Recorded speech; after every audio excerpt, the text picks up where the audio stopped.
Patricia Richard, directrice des contenus chez Job Boom. Re-bienvenue. Bonjour. On parle de recherche d'emploi pour les immigrants. D'entrée de jeu, j'ai envie de te demander, c'est-tu vrai que la situation de l'emploi pour les immigrants est particulièrement difficile au Québec? Bien, en fait, le taux de chômage des immigrants est de 2 à 3 fois, jusqu'à 2 à 3 fois supérieur à celui des Québécois dits de souche. Là. Donc là, on parle peut-être moins de problèmes de compétences que parfois, outre des cas de discrimination pure et dure, malheureusement, ça existe, mais là, on parle aussi peut-être de difficultés à maîtriser certains codes propres au marché du travail ici et qui peuvent induire des maladresses et parfois nous nuire dans notre recherche d'emploi. OK, ça peut être simplement culturel. Oui, parce qu'il y a des... Si on ne vient pas, en tout cas, de l'Occident ou de l'Amérique du Nord, il y a des différences quand même importantes dans la perception de la façon de faire. Et il faut les connaître, ces façons-là. Alors, qu'est-ce qu'un immigrant fraîchement arrivé devrait savoir d'abord et avant tout pour mettre toutes les chances de son côté de se trouver une job ici? Il n'y a pas de recette miracle, mais il y a des choses donc à savoir. Une première chose, c'est il faut avoir une vie organisée, il faut avoir l'esprit libre et être disponible pour sa recherche d'emploi. Ce qui fait qu'il faut avoir une adresse postale stable, un toit sur la tête. Il faut avoir ses papiers d'identité, sa carte d'assurance maladie, son permis de conduire. Il faut avoir un endroit pour faire garder nos enfants. Parce que si ces choses-là ne sont pas assurées, là, on n'est plus du tout dans les dispositions d'esprit qui nous permettent d'être vraiment à l'aise dans nos démarches. Ça peut interférer. L'autre chose, c'est d'avoir une maîtrise fonctionnelle et plus du français.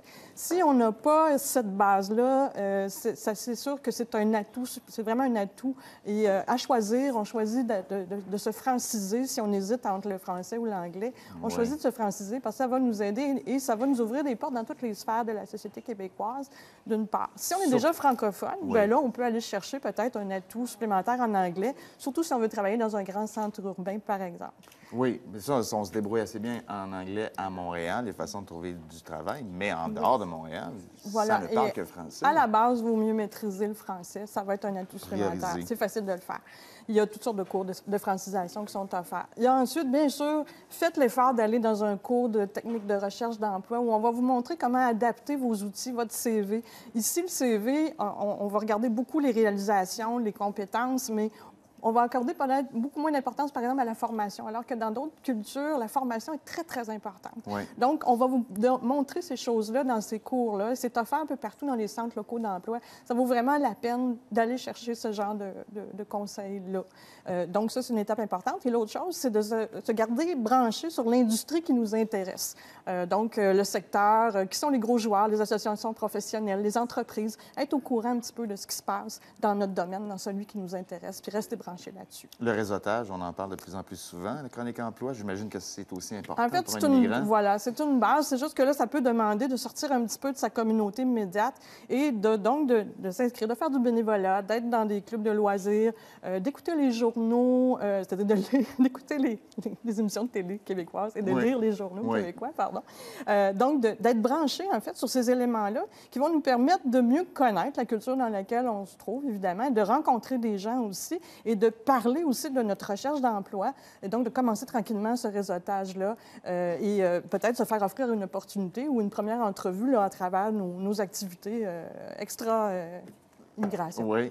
L'entrevue, justement, c'est une étape cruciale dans le processus de recherche d'emploi. Comment un immigrant peut mettre, disons, encore une fois, toutes les chances de son côté en entrevue? C'est ça. Parmi les choses à savoir, il y en a quand même plusieurs, mais par exemple, un retard à une entrevue d'embauche, dans notre culture, c'est inacceptable. Ça vous met complètement en dehors de la course, presque immédiatement. Préparez-vous la veille. Si vous ne connaissez pas bien le secteur dans lequel vous allez, faites votre itinéraire avant. Assurez-vous d'arriver un quart d'heure avant.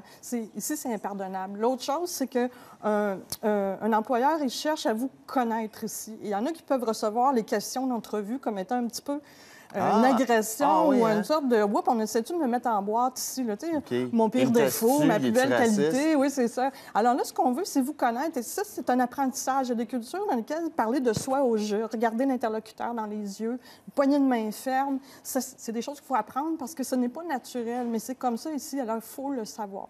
Un autre point, mais par exemple, la personne qui vous interviewe, ça peut être une femme.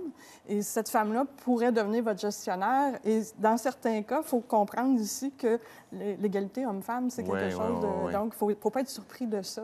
Donc, c'est toutes des petites choses comme ça auxquelles il faut se préparer. Puis connaître l'entreprise où on veut travailler aussi, ça, c'est important. Oui. Je dis, c'est pas juste pour les immigrants. Moi, je me suis déjà fait avoir en entrevue à dire pourquoi tu veux travailler ici, qu'est-ce qui te plaît chez nous plus que chez la compétition, puis je n'avais pas fait mes devoirs. Très bon point, parce que ça, c'en est un qu'on oublie même quand on n'est pas immigrant. Mais là, effectivement, on peut être très empressé de postuler, mais il faut avoir fait ses devoirs et essayer de savoir un peu c'est quoi cette entreprise-là, puis comment, moi, je pourrais amener une contribution avec mes compétences au sein de cette entreprise. Je le disais en introduction de l'émission, on connaît tous quelqu'un qui travaille dans un domaine complètement en dessous de ses compétences, un médecin qui devient chauffeur de taxi à Montréal. Est-ce qu'on accepte un travail qui est en dessous de ses compétences? Est-ce que c'est mieux de conduire un taxi que de ne pas avoir d'emploi du tout, par exemple? En fait, l'avantage, à défaut d'avoir l'emploi idéal, il vaut mieux accepter un emploi un petit peu en dessous de nos compétences, en autant que ça reste dans notre champ de compétences et notre industrie ou le domaine qu'on convoite. Comme ça, on va commencer à graduellement aller chercher de l'expérience québécoise qui est si recherchée. Donc, par exemple, ça peut vouloir dire peut-être être préposé aux bénéficiaires si vous étiez auparavant infirmière, par exemple. Être hygiéniste dentaire. Et voilà, tranquillement aller chercher... vous pouvez continuer à vous former aussi. Mais pas flipper des burgers au salaire minimum. C'est parce que plus vous allez vous écarter de la voie qui vous intéresse, plus ça va être difficile d'y revenir. Et c'est pour ça qu'il faut... on est un peu comme un jeune diplômé à ce niveau-là, l'immigrant, c'est qu'il faut qu'il fasse ses preuves dans son domaine, qu'il aille chercher l'expérience qu'on lui demande tout le temps pour pouvoir travailler dans son domaine. Mais c'est un peu le même phénomène. Mais si on s'en va complètement à côté, plus le temps va passer, plus ça va être difficile de réintégrer et d'espérer arriver à l'emploi qui nous serait le plus, qu'on voudrait le plus. Oui. Très bon conseil. Merci beaucoup, Patricia. Merci à bientôt. À vous.